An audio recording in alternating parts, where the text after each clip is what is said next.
the Palma Park. I'm here with Janice. Hi, Janice. I haven't seen you in a while. Yeah. So you've been out here for how long already? It's 5 years now. Oh. And a lot has happened in those 5 years. I've supposedly been offered this and that regarding help for the homeless, and doesn't ever come through.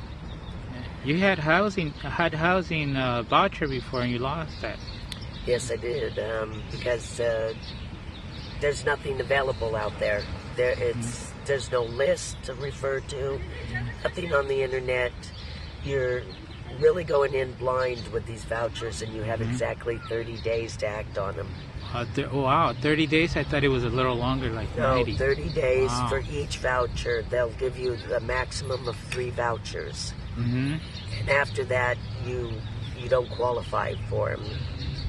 So, and unfortunately on my 3rd voucher, my brother had a heart attack and I had to go to Vegas. And so half of that time was spent just not even being able to look. You're day and night, you have to be looking. Yeah. And you have to hope that the apartment complex is aware of these vouchers, that they're still working with these groups, which a lot of them haven't. They've dropped. Right. Yeah, and you've been kind of like with the CityNet trying to get them. You've been in the list for what, years or? Well, yeah, I started Almost. with Mercy House when I first got here. Filled out all of the application that was required for, programs that could be available for the homeless. And I filled that out 2 or 3 times and never got a response at all from them. Until I met Gigi from CityNet. She was coming out with the homeless advocate police officers and a high PD. Working close together and her getting my information and stuff, she did a huge favor and got me these vouchers. But unfortunately, because there's no updates and no real housing out there.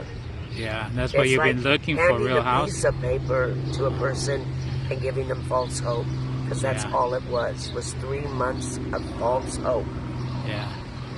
Yeah, and I heard that, like Grandma's House of Hope, when their shelters, they're just transitional, where you have to not only pay, but actually be with 2, 3 other people. And a lot of the times they separate you, whether you're with a spouse or even with your puppy here. Exactly, and they have also at times changed the rules on the people that are living there. You're given a set of rules, you sign them, and all of that. Well, it was my understanding through some friends of mine that they had 2 nights a month that they had permission to stay out. And so during the holidays and stuff, they took those 2 days. Well, when they returned on the 3rd morning, they were all kicked out, saying that they violated the rules. And in actuality, all they were wanting is those beds freed up.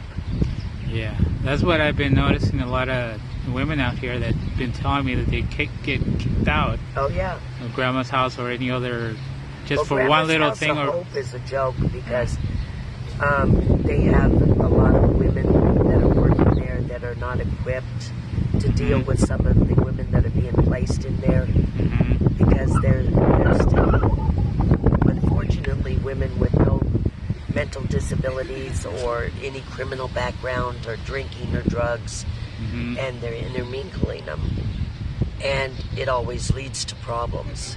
Yeah. And it's very cliquey, and if you don't fit right in, you'll find yourself in a very bad position. Yeah. I mean, part of the problem here with a lot of homelessness and people living in the cars, the rent control has not been there, and that's right. All these greedy landlords are just kicking people out and they're slums. They're actually slumlords. Yeah. What our county and our state will pay to some of these motels, even, and these apartment complexes, I mean, it's absolutely criminal. Yeah.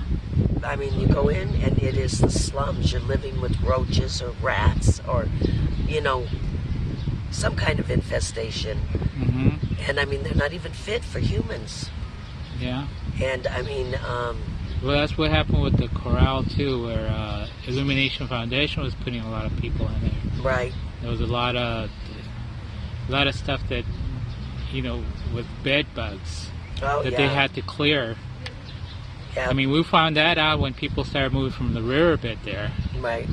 They had bed bugs that they had to actually fumigate and even change all the bedding there. Yep. So, you Well, know. I don't know which organization. I know it's on the voucher, the riverbed voucher thing, where they were getting 30-day passes for motels. And just recently, I ran into some people that were lucky enough to get that. And the conditions that they were living in, I mean, I rented there a room for the night and paid an enormous amount. And like you said, there's bed bugs, there's roaches, non-working stuff. And these places are charging $108, if not more, to stay there. I mean, yeah, it's crazy. it is. Well, they spent over $1 million just in 28 days of putting, 700 people in, you know, spending $75. I mean, they got the cheapest hotels. Right. Some of them were okay, Right. but some of them were like you were saying, slam. Oh, yeah. And there's plenty of them here in Anaheim, believe you me. So, yeah, that's, you know, But that's the thing that, you know, you've been waiting for so long, you're still out here. yeah. Hopefully things will change as we look at it, that we're now filing lawsuits here and there where the cities are actually more forced to do what they should have done years ago. And that's opening up more housing, which... Well, I'm hoping so. I mean, So you just I've kind of lost a little hope. hope and faith. Because, Well, I see a lot of people have. Because the we've been here riverbed 5 years. situation and 5 years here, Yeah. and begging and begging and begging. And then you have Anaheim so-called advocate, homeless advocate cops that do nothing but harass you, put you down, Yeah. give you tickets. It's constant. It's nonstop. Oh, yeah. And it still is. And that's they 'cause of look the down ordinance. and treat us like we're criminals, and we're not. Yeah. Yeah, when they put an ordinance like the camping and storage ordinance, that's criminalizing you. Yeah. For even, you know, here they could just kind of say you're camping. Well, they Okay. have. They have They- at times. We had And what you were new- telling me earlier that they throw everybody out when there's an Oh, yeah. event here. Yes, we cannot be anywhere in the park or around it. If they're having baseball games, any kind of graduations, any kind of anything Yeah. with the outside, because I guess we're different people and we don't. Yeah, and you're not pitching a tent. You're just here with your Exactly. blanket, just Exactly, like anybody else wants But to they enjoy will the park. make sure that we are out of this park 2 to 3 hours prior. Wow. And it's like they have a photographic memory, and they can come up and point you out. Oh, well, they know. So they know profile you. you. Yeah. Yeah, They know everybody. profiled you. And I mean, we've had trouble with them throwing all of our belongings away when it was our understanding that you would think that they'd have to notify you, give you some notification to not have all of the stuff or whatever. Well, I mean, yeah, they're they have to supposed give you at store least your 3 stuff. hours and store your stuff. Yeah. Right. Not throw anything away, actually, because Right. when they're saying that they're throwing your tent or your blankets because they can't store them, that's BS. Well, yeah, but you will see them throw blankets, pillows, any kind of linen, tarps, because we're filthy people and in their eyes, and so they don't want bugs and they don't want this and that, so they just automatically toss it out.